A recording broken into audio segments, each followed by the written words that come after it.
ہم نے دوزخ کے داروغہ فرشتے ہی بنائے ہیں اور ان کا شمار کافروں کی آزمائش کے لیے مقرر کیا ہے، اس لیے کہ اہل کتاب یقین کریں اور مومنوں کا ایمان اور زیادہ ہو، اور اہل کتاب اور مومن شک نہ لائیں، اور اس لیے کہ جن لوگوں کے دلوں میں نفاق کا روگ ہے اور جو کافر ہیں کہیں کہ اس مثال کے بیان کرنے سے اللہ کا مقصود کیا ہے۔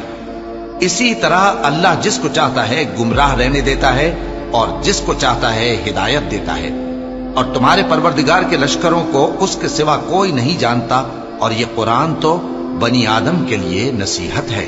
ہاں قسم ہے چاند کی اور رات کی جب رخصت ہونے لگے، اور صبح کی جب روشن ہو جائے، کہ وہ آگ ایک بہت بڑی آفت ہے، انسان کے لیے ڈر کی چیز، یعنی اس شخص کے لیے جو تم میں سے آگے بڑھنا چاہے یا پیچھے رہنا چاہے۔ ہر شخص اپنے کرتوتوں کے باعث گرفتار ہوگا، مگر داہنی طرف والے نیک لوگ جنتوں میں ہوں گے اور پوچھتے ہوں گے، یعنی آگ میں جلنے والے گناہگاروں سے، کہ تم دوزخ میں کیوں پڑے؟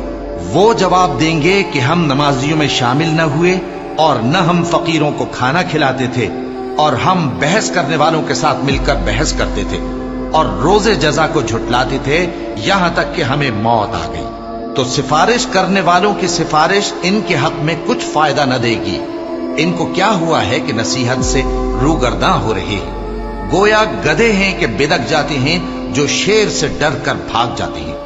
اصل یہ ہے کہ ان میں سے ہر شخص یہ چاہتا ہے کہ اس کے پاس کھلی ہوئی کتاب آئے، ایسا ہرگز نہیں ہوگا۔